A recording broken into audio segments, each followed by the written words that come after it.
ఇప్పుడంత మనసు సీరియల్ కొత్త hero entry ఇచ్చిన తర్వాత ఈ సీరియల్ ఒక కొత్త మలుపు తిరిగింది. రిషి పాత్రను మరిపించడానికి వచ్చిన కొత్త హీరో అని చెప్పడానికి బీభత్సమైన ఎలివేషన్స్ ఇస్తున్నారు. కొత్త హీరో రాకతో కథనంలో కాస్త వేగం పుంజుకుంది. కానీ వసుధార పక్కన రిషిని కాకుండా వేరే వాళ్ళని ఊహించుకోవటమే కష్టంగా ఉంది.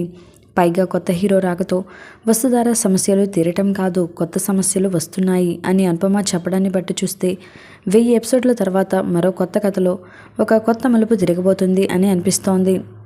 మరి ఏదేమైనప్పటికీ కూడా రిషి లేకుండా ఈ సీరియల్ చూడటం చాలా కష్టంగా ఉంది. ఆడియన్స్ అందరూ కూడా చాలా ఫీల్ అవుతూ ఉన్నారు. ప్రస్తుతం ఈ సీరియల్కి సంబంధించిన కొన్ని షూటింగ్ ఫొటోస్ నెట్టింట వైరల్ అవుతున్నాయి. ఆ ఫొటోస్లో వసుధార రిషికి క్యాండిల్స్ వెలిగిస్తూ ఉంది. ఇప్పటికే వసుధార రిషి బతికే ఉన్నాడని నమ్ముతోంది. కానీ ఈ ఫోటో చూస్తుంటే కామన్ ఆడియన్స్కి సైతం బాధగానే ఉంటుంది.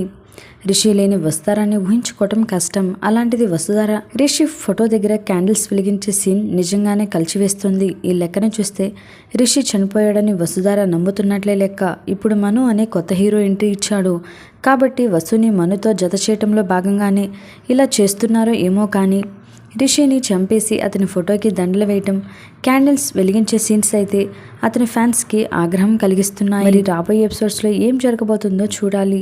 మరి ఈ ఫొటోస్ పట్ల మీ అభిప్రాయాన్ని తప్పకుండా కామెంట్స్ ద్వారా తెలియజేయండి. ఇలాంటి లేటెస్ట్ వీడియోస్ కోసం ఇప్పుడే మా ఛానల్ని సబ్స్క్రైబ్ చేసుకుని పక్కనే ఉన్న గంట సింబల్ని కూడా క్లిక్ చేసేయండి.